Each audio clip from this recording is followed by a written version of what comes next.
Where has the offense gone for the St. Louis Cardinals? It's disappearing at a really bad time as the Cardinals are now one loss away from getting swept by the Atlanta Braves. And what was Miles Mikolas all upset with the Braves hitters about following the game? It was an ugly loss. We'll break it down on today's episode of Locked On Cardinals.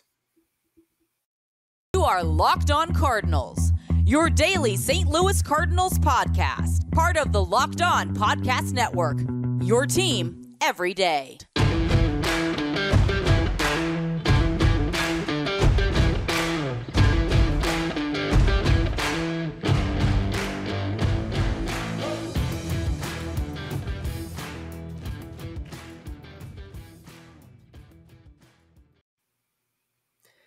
Happy Thursday. Welcome to Locked On Cardinals, part of the Locked On Podcast Network. Thank you for making us your first listen of the day each and every day. That's JD. I'm Lucas on this wonderful Thursday, July the 7th of 2022.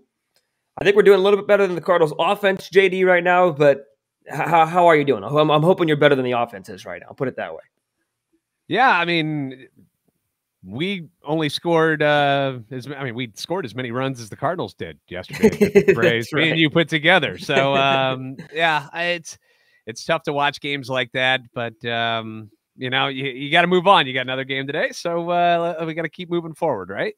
That's a good point. This July right now is looking eerily similar to last June when the Cardinals were multiple games under 500. You lose so many guys to injury and almost without a miracle-winning 17-game winning streak cost you the season. You hope that this kind of sputter does not cost the Cardinals a postseason berth in 2022, because the Phillies and Braves, as we clearly know, are both red hot and both trying to chase the Cardinals for that third wild card spot, with the Padres and Dodgers up there in the top two, with the Dodgers up top in the NL West. So it's a bad time for the offense to disappear. And that's where we're going to start today's show, is with the offense, as the Cardinals get shut out. They out-hit the Braves 7-5, but the only column in run hits and errors that matters is that runs column, as they put up 0 runs, just 7 hits. They only had 2 extra base hits, one by Pujols, which was kind of nice to see. It's good to see Albert get to second base on a hit, but at the end of the day, I was going to say, do you think he heard us talking in our previous show about, hey man, you need to show out a little bit so people will put you into the All-Star game, and look at him go, 2 hits, double mixed in there. The dude hits lefties. That's what he's doing at this point of his career, hitting lefties. But at the end of the day, the offense going 0 for 5 with 9 left on 9 stranded. I mean, you strand double-digit runners in consecutive games, and then 9 on Wednesday night. Just not a recipe for success. And really, when you look up and down the lineup, you don't have a lot of guys hitting right now. Yeah, it was ugly, despite Goldschmidt getting another couple of hits, and then Arenado had another one, but Carlson 0 for 3 with 3 whiffs. Kisner 0 for 4. His average is down to 177. Sosa 0 for 4, down to 188. Those aren't the kind of numbers you want to see in your starting lineup.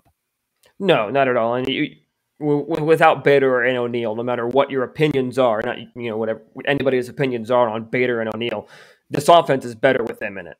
I mean, especially when you have somebody like Sosa, who has not been there since last year, really. Donovan starting to show some signs of struggle. He's dipped below 300. Kisner, you mentioned it, the Bucks 77. But the key moment in this game to me came late in the game, actually, when Pujols was lifted for a pinch hitter in the top half of that 8th inning. He had bases loaded, and it was all with 2 outs, because you had Edman and Dylan Carlson lead off the inning with strikeouts. Goldschmidt worked a great walk. Arenado single. Yepez, great at-bat, great walk. You bring in Gorman, and he grounds out to end the inning 4-3. That, to me, it wasn't the end of the 9th inning, but that's what killed the game. Every game you look back and say, oh, this is where the Cardinals lost it. And I think not being able to cash in at least 1 run, not being able to get on the board in that inning, that really cost the Cardinals the game in that moment. Yeah, you're hoping that the rookie can step up and get a hit in a key situation, but wasn't meant to be. And the offense pretty much shut down by Max Fried the rest of the game. I mean, the guy's a stud. I saw a stat earlier. His ERA is at 2.74, which is 3rd best among all qualified starters since 2020. Trailing only Corbin Burns, who won a Cy Young last year. Former Cardinals prospect. I know people don't want to hear this, but Sandy Alcantara. He's neck and neck with Burns this year for the award. Those are the only 2 that have been better pitchers as far as ERA other than Max Fried, who is an ace on a World Series championship winning team. That's a good point. We don't want to take credit away from Fried. And Fried and Mikolas tonight, who were the two starters, or heard the first part of the broadcast, were 2 of 9 pitchers so far this season to have logged 100 or more innings. So he's a workhorse. He gets the job done. Yeah. Tonight might not have gone 8 or 9 innings, but he still goes 7 strong, does not give up a base hit, or not give up a run, give up 5 hits. He walked a batter, struck out 4. Got his 9th win of the year, and beyond that, the Braves bullpen shut it down. Chavez was really one that looked human as he walked a couple, gave up a hit, but no runs. And that's the key factor. And this offense right now, it really needs ONeill and Bader back. I don't think that there's a question about that. Bader's timeline seems to be a little bit longer than the initial thought, but we're going to talk a little bit in segment 3. We're going to give an injury update on Tyler O'Neill as well as Corey Dickerson. I know Cardinal fans might not want to hear that name for an injury update for him to come back, but that is a name that is working his way back from a calf strain and things of that nature. But we talked about this briefly on Wednesday's show, JG, that when you have 2 guys going, which right now the Cardinals have Goldie and Arenado going, an offense gets really easy to pick apart. And right now this offense, at least against the Braves, and maybe it's just the Braves are the Braves, but right now the Cardinals are the weakness in the offense. And that it's not very deep right now as we stand on July 7th. It's just not that deep. Yeah, they're going through a bit of a rut as a team. And right. You mentioned the 2 names that they're catalysts to the offense, and they have been since they've been up on the team, is ONeill and Bader. Like they just are. The team wins when those 2 men are in the lineup. Whether they're going 0 for 4 with 3 strikeouts, there's something there. It's the speed. It's even if one of them just walks, the ability to steal a base for you. It's that Gold Glove defense out there in left and center field. Even when they're striking out, they're game changers for this offense, and they clearly need them in the lineup. They haven't looked the same since they both got hurt. Couldn't agree more. And I think that it bleeds into Carlson too. You mentioned he goes over 3 with 3 strikeouts, but even he walked, reached base. It's a little bit of on base, and he made that incredible catch in deep center field. Did bring a home run back, but robbed extra bases away. So even Carlson finding ways to impact games on multiple levels, because I still hold the opinion that when those 3 are in the lineup, it's borderline best outfield in baseball, because you've got 3 outfielders that are 5-tool players. You agree or disagree with that take? Yeah, I agree. They're young. I mean, the oldest one is, I believe, Bader they're both 28. ONeill and Bader. They're both 28, I think. Yeah. Okay. Yeah, they're young. They've got speed. They can cover a lot of ground. They can steal bases, and obviously they play outstanding defense. And when you get ONeill hitting like he did last year, where he was garnering MVP votes, I mean, if you can get him to that level again, I mean, you take those 2 players out of anybody's lineup, and they're going to struggle a little bit. So I don't think it was unexpected that the offense would slow down a little bit, but you hate to see it come to a complete halt over like the last 17 innings where they haven't scored a run. Yeah. I mean, ONeill is 27, Bader 28, to your point. And this is just a minor thing. This is kind of just like a thing that probably nobody on the Cardinals team actually cares about, but they're doing this on national TV. They got shut out on Sunday Night Baseball. Wednesday night's game was only on ESPN. So that's another thing to it, right? You don't get that the Cardinals are in town. It's a scary team, right? Because you're not impressing everybody else. And again, that's a very small part to it. But you bring up a good point of ONeill and Bader really being in this lineup, because it makes the lineup that much more deadly. We talk about it all the time. How this lineup needs to be deeper, and runs per game that they're very good. Certain numbers will show how this offense is good. Just right now, it's one of those stretches the Cardinals are just going to have to try and tread water. And right now they're not, because the pitching is suffering. We just talked about that yesterday. We're going to talk about it a little bit today, and every other show that we have, talk about the Cardinals need some pitching. But right now the Cardinals are just going to need to find a way to stay in games more. And Mikolas did the best he could. He just couldn't match zeros exactly with Fried after giving up a couple of home runs against the Braves. It's a tough stretch to watch, and it's a tough time to do it with pitching already struggling and the offense on top of it struggling. Yeah. You look at the lineup too. Carlson in the 2-hole, which I don't hate that, but things were clicking. It was Edman, Goldie, Arenado. You had ONeill right behind them. You got Yepes you can plug in there. Bader's at the bottom of the lineup, but he's still very dangerous.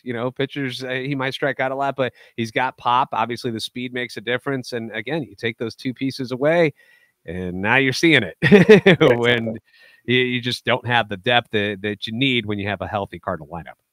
I agree. And I think that, again, we'll talk about this a little bit in segment 3, but when this team does get healthy with players they have coming back, hopefully the next week and a half, hopefully before the All-Star break comes there, right before the end of the month, I should say, then maybe this team starts clicking, you start making some moves, maybe you start hearing the Cardinals' names a little bit more on the trade deadline as they get closer to the playoff hunt. Then you see the Cardinals do what the Cardinals do, which is why they're hated, make these moves that nobody seems to know why they work, and then they work. So hopefully a part of that can be these players coming back. And somebody who has not struggled, he did struggle a little bit last night, was Mikolas. And he had an interesting quote that Katie Wu shared on Twitter that we're going to talk about, that he was bothered a little bit by these Braves hitters on Wednesday night. And whether or not that was the entire reason why he struggled later in the start or not, it was still a factor. But before we get there, I want to tell you that whether you're ready to pop the question or you're celebrating a milestone moment in your relationship, you can find jewelry as unique as your significant other with the modern convenience of online shopping at BlueNile.com. Blue Nile has simple online tools that let you choose the diamond shape, size, and clarity. And an engagement ring is made by Blue Nile's handcrafted jewelers that is one of a kind. Or if you're just looking for fine jewelry but you don't know where to start, that's okay. BlueNile.com has jewelers available online 24/7, available via the phone or chat function to help you find a memorable gift at every single budget. Make her moment sparkle with jewelry from BlueNile.com. And Locked On Sports listeners and watchers, consumers, that's everybody watching this right now, can get $50 off purchases of $500 or more. This podcast exclusive includes engagement. Use code LOCKEDON at checkout. LOCKEDON. That's code LOCKEDON. And plus, every order is insured, tips free, and arrives in discreet packaging that won't give away what's inside. You can shop stress-free and find your forever peace at BlueNile.com today. Miles Mikolas has borderline been the ace of the staff, JD, this season. He's probably one of the better 5 and 7 pitchers you're going to find. His record as he drops there, he's been phenomenal this year. Before we get to the struggles of Wednesday, I think it deserves a shout out what he's done this season for the Cardinal staff. Yeah, he's been very dependable, which is something you couldn't really say about Mikolas over the last couple seasons due to injuries. Yeah. That you got him that one year when he first came back over to the States, and he was outstanding. They signed him to the contract, and then the injuries began, and it's been a tough go getting him back. And he looks outstanding this year. Last night's game, he hangs a couple of breaking balls, and it happens. But again, he doesn't get shelled by any means. He gave the team an opportunity to win, to stay in the game. He's competitive in just about every start that he's had so far. Another quality start last night. He just always seems to be on the other end of a pitching masterpiece by whoever the Cardinals are playing when Mikolas takes the mound. They seem to score one or none, basically, is what happens to him anytime he takes the mound. And it's been unfortunate you mentioned the record, but the rest of the numbers that you pay attention to are great. Yeah, he's, like I said, he's borderline been the ace, and I think if a couple of starts go his way and he's maybe 7-5 or 6-3 or some other decisions get made, I think he's closer to a Cy Young type conversation. Not saying he's on the level of Burns or Alcantara, but I think he's closer if a couple of decisions go his way one way or the other. You saw the start against Tampa Bay when he gave up just a 2-run home run, and that was it. He pitched all 8 innings. He gets matched up with Corbin Burns against the Brewers a couple weeks ago. Tonight, he gets freed. He just can't catch a break based on who he's throwing against. Yeah, I mean, his ERA at 2.72, whip under 1 now. I mean, those are outstanding numbers. And then he's 5 and 7. So, sometimes that's one of the reasons why we don't look at records so much when you judge how good a pitcher, a starting pitcher is. Kind of like how a relief pitcher, you don't necessarily stare at their ERA so much because it can be inflated because of the lack of innings, where you put Mikolas on a team that's, in his starts, if they were averaging 5 runs, he might be undefeated this year. Going back and looking at his number, he might not have a loss. That's a good point. He's been that good, but he was frustrated on Wednesday night. Katie Wu shared this tweet, and I'm just going to read verbatim what the screenshot of her notes app is what I think it is. What it says in the tweet. Quote, "I don't want to say anything foolish and get myself in trouble, but I'm not sure what the rules are, but I'm pretty sure unless they foul it off, they got to stay in the box. And as a pitcher, I believe the game is on my time. If they're going to call it a pitch clock, they're on my time. So if I'm ready to pitch, I believe they should be ready. Unless they want to call it a hitter's clock, then we can be on hitter's time. But until they want to call it the hitter's clock, I believe they're on my time. They got to come with a foot in the box. When I'm ready to pitch, they should be ready to hit. Strong words from Mikolas. Yeah, it's something that I know they implemented this a couple of seasons ago, and that was supposed to be the rule. That unless you fouled the ball off, you had to keep at least 1 foot in the box and get your sign down at the third base coach. And there's no doing the Garcia Parra thing with the gloves or anything like that. Like, you had to stay in there and exactly, and keep things moving. And they consistently let batters just mosey around the box a little bit. And all of this, for the most part, is to disrupt whatever sort of tempo that the pitcher has. That's usually what they're doing. I mean, every once in a while, maybe a batter is doing it because he's getting his own thoughts together, but very rarely that's what's going on. Usually it's just to kind of, okay, let's break him up while he's, in a groove right now. And Mikolas, another one of those pitchers that, like, he gets the ball, gets a sign and tosses. Like, he's not wasting time out there. He's not Gallegos, where he's really, takes his time with everything. And it's rough to watch Gallegos do that, but he's effective. Things might change next year when they speed things up a little bit. But I can see why he would be frustrated, and it's on the umpires to keep the batters in the box on both teams. Not just the Braves, but also the Cardinals. Make sure they're in the box and keep the momentum of the game going, because the whole point is to keep the fans entertained. And when things stop and are stalled, that's when everybody gets bored, brings their phones out, and that's one of the ruts that baseball's been in for a couple seasons now, where the idea of it going too slow for fans is what the league is trying to fix. And if the umpires aren't going to keep these guys in the box, then they're not doing their job, right? That's a completely valid point. Like that is part of the umpire's job. And I think that what Mikolas gets so frustrated at is the late time, right? That was kind of the context of the question. And I know there was at least one where the camera was only on, I forget who the batter was for the Braves. And then you could see the batter call time or ask for time, I guess, because the umpire still has to grant it. And by the time it cut back out to the rest of the view, Mikolas had his leg up, his front leg up, ready to break his stance to go, and the umpire jumped out, And to me, that's too late. And I'm an umpire, I'm an official. I try not to bash on them too much because they're not perfect. They're human, just like the rest of us. I try not to go that far on that route. But there is a point to be saying, when the pitcher's got the ball, the batter should be ready. At the college level, there are certain rules in place where you can penalize the batter with a strike or penalize the pitcher with a ball if they're not ready. I believe you're supposed to be doing. You can do that at the major league level too. I believe that's a rule that they can implement. We're not seeing it. I think it is a big problem, and I think that until hitters are starting to be punished and pitchers, there's a good argument that Gallegos should be punished. Right, he's punishing us every time we're watching him. When we're just like, throw the ball. Let's go. We don't need your glove flip flopping. Just set. Let's go. Right. But when they're not being punished, you can put the rule on all you want. You need to start seeing punishment happen before it happens. And again, like you said, this is not to put the entire game on the fault of the umpire or the fault of the Braves for doing this illegal thing. And they're bad. They should have lost. That's why no.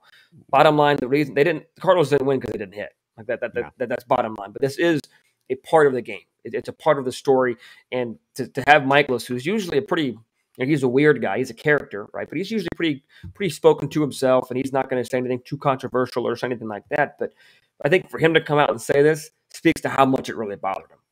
Now, also in a pitcher coming off of injuries the last couple of seasons, and you'll hear it almost every play-by-play announcer will, that's an easy way for a pitcher to get hurt when they call time so late and they hold on to the ball instead of letting it loose. I mean, I've still never seen it. I'm waiting for it, Lucas, where the pitcher just rifles it and it either plugs the umpire or the hitter. and who's going to be upset in that situation? Well, you guys called time. What do you want me to do? You granted it. Exactly. Yeah. Exactly. So I'm waiting for that to happen just to see what the reaction is by the ump and the hitter. I don't want anybody to get hurt, but maybe it'll teach one of them a lesson. That's true. I mean, you learn by mistakes, and that would certainly be a mistake. You get granted time, and then all of a sudden you see a baseball coming in at you 80 miles and 90 miles an hour, which would be quite painful. But Yeah, it was frustrating to see the Braves get just enough, I think, tonight to kind of sum up the point on Mikolas. He was really good. Was it at the sharpest? No. But, I mean, you go back to the point of Mikolas wanting to keep things quick. You remember the game that I mentioned earlier, the Rays game, the game lasted under 2 hours. A large part of that, not only was it him and the Rays pitcher, I think it was McClanahan, throwing strikes and doing their job, but they were getting the ball back, they were getting on the mound, they were throwing. Like they were ready. There was no delay. It wasn't a human rain delay. I don't know if we want 2-hour games per se, but we want quick games, and I think ultimately that's Mikolas's goal, is to just be quicker with it. You know, maybe not, he's not thinking of the whole PR side of it, or not thinking of, okay, now we got to make baseball better as a product. But I think it's just simple for him that he wants to get the ball, get on the mound, and go. And he was frustrated. And I quite frankly, I don't blame him for his frustrations on Wednesday night. I really don't. Yeah, in any sport that you play, when you're in a groove or in the zone, whatever you want to call it, you just want to keep going. You just want to keep moving. And when a pitcher finds that sweet spot, they don't want to keep having people backing out and calling timeout. It's frustrating because you're feeling good and you're ready to roll. And when they keep calling time like that, yeah, I can see why it's kind of a pain in the butt for a pitcher to put up with it over and over. But until the umpires start doing something about it, it's going to keep happening. Agreed. So bottom line, the Cardinals need to do their best to not get swept tomorrow. It would be their fifth loss in a row, 4 in a row in Atlanta. You go back home to play Philadelphia this weekend. Good teams don't get swept like this. Playoff teams don't. So the Cardinals need to find a way. And if I were a betting man, I would bet against it because 4-game sweeps are extremely hard. But if anybody out there is a betting person, you can go to betonline.net because it is the #1 source for all of your betting needs and sports info. You can find all the latest sports developments, league reviews, and news, including this year's Major League Baseball scores as we get closer and closer to the All-Star break. BetOnline is your continued source for all of your sport information, including live betting, esports, and so much more. BetOnline.net remains the best spot for all of your sports scores, podcasts, and news this season. BetOnline.net is the fastest and easiest way to check in on all your favorite sports and events, just like MMA, boxing, or golf. They've got it all at BetOnline. Head to the website today or use your mobile device to learn more about the trends and action. BetOnline is where the game starts. There's a really good argument that the Cardinals not only need reinforcements on the pitching side, which we talked about a lot yesterday and even on Tuesday's show, but even offensively, with the way that the offense is sputtering over the last week and a half or so. The good news is Tyler O'Neill has started his rehab assignment. Played with Memphis, got some time in. Hopefully he's back by the end of the maybe by Friday to play on against the Phillies, but at least he was back playing baseball on Wednesday. Yeah, he got in some action on July the 3rd, had 2 hits that night, and then also played last night, had another hit. I haven't heard about any setbacks with the hamstring yet. Obviously, it's something you don't want to push because somebody that muscular, like it could go again at any moment. Yeah. But yeah, you got to get him back in the lineup. It would be wonderful to have him back for the homestand before the All-Star break. And then you mentioned Dickerson earlier. He was 1 for 2 last night. I mean, he's a major league hitter, and some of these guys aren't hitting. So you got to find somebody who can swing the bat. I know he's been a bit of a letdown as a signing since since they got him as a free agent. But I don't know. You need somebody, and when the team hasn't scored in 17 innings, you just about send anybody up to the plate. There is one name that I did want to mention, and I know you're a big fan of him, a prospect that is down at AAA. When do we see Alec Burleson come up to the major leagues, or does it even happen this year? Because my man is absolutely shredding it at Memphis, hitting .341, 16 home runs, 60 RBIs in 70 games. Wow, that's pretty good, Lucas. Very good. He just cracked Baseball America's top 100 prospect list as Nolan Gorman graduated from the prospect ranking. So Burleson gets in. Burleson on MLB.com is the 8th best prospect in the Cardinals system. I was surprised we didn't see him get called up instead of Connor Capel. And no disrespect to Capel, right? But I think that the reason behind that is we talk about that a lot. Cardinals are not going to call up a top prospect that is not going to play every day. And we haven't seen Capel play every day. Burleson, therefore, wouldn't have, so you don't see him. Burleson deserves a shot at the major league level. And at this point, I would almost rather see him coming up as a pinch hitter than Capel. or see him get a spot start in left field instead of Yepes. You can't tell me that you want Yepes in the outfield over anybody, let alone a true outfielder like Alec Burleson, right? Yeah. Burleson came up as a two-way guy, so he's got an arm. He can play the field well. There's a really good argument that he might be a trade piece because maybe he doesn't fit in the Cardinals system or future. Maybe they don't see it that way. But he was a former guest on the show. It was fun talking to him. I'm glad he's having success because last year, JD, this dude played at all three levels. He went from single A to double A to triple A and started this year at triple A. Bare minimum, if he's on the team post-trade deadline, he will likely be a September call-up. Bare minimum. This dude, as you laid out his numbers, is absolutely raking right now. And I understand triple A is not Major League Baseball, but you got to wonder, when does this guy get a shot? I think it needs to be sooner rather than later. I mean, some people would make the argument that you'd rather see Burleson come up instead of Dickerson. Like maybe let Dickerson rot down at AAA for a while. I mean, he didn't prove that he needed to be on our Major League roster. And you've got Burleson, a left-handed bat, big guy, 6'2", 212, just 23 years old. And I don't know what else he has to prove down at Memphis. I mean, it's not as if he's hitting 220 or something with decent power number. He's hitting 341 with an OPS of 949. I don't know how long you leave him down there. I wouldn't expect to see him before the All-Star break. I'll be honest with you. I'm not going to expect to see that, but at the latest, you'll see him. It's a September call-up or something. I agree. And regardless of this offense needs some reinforcements because this is the schedule that the Cardinals have this upcoming. They got one more game against Atlanta tonight, 6:20. The 3-game set with the Phillies, who just took 2 out of 3 in Philly last week, 7-15, 1-15, 1-15. Oh, I beg your pardon. It's a 4-game set. The Cardinals play Philadelphia at home on Monday, a very rare Friday to Mondays here. So a 4-game set with the Phillies, who are red hot, a 3-game set with the Dodgers, and then 3 with the measly old Reds to finish up the first half of the year. I know that Jeff Carr and Steven might not like that comment, but it remains to be true. So the next 8 games, we'll call it, is a very daunting schedule. Hopefully we see ONeill before that. Steven Matz might make a start before the All-Star break, making his first rehab start on Thursday. We talked about yesterday how they were thinking about starting him in Atlanta on Thursday. They have since ixnayed that plan, but too much to our agreement. So hopefully reinforcements are coming here for the Cardinals before the All-Star break, so you don't have to wait till after to see how these new the pieces come back, is basically what I'm trying to say. Yeah, and here's the thing, too, Lucas. Spencer Strider is the starter for the Braves tonight, and he was just in Cincinnati and almost threw a no-no. Granted, the Reds are not very good, but this dude hums, bro. He's triple digits the whole time, and he's got a winning mustache, which will always impress me. It's part of the thing, man. It's part of the thing. He looks good. He throws good, so it might be another rough go for the Cardinals tonight, and at least they get to come back home where the record is way better than it is on the road. And please don't pitch to Schwarber. The guy is absolutely mashing right now. Make the rest of that team beat you. Don't let Schwarber beat you because he's crushing it. I think he hit 2 more home runs last night. He's on fire at the moment. Do something else. I beg you. Do something else.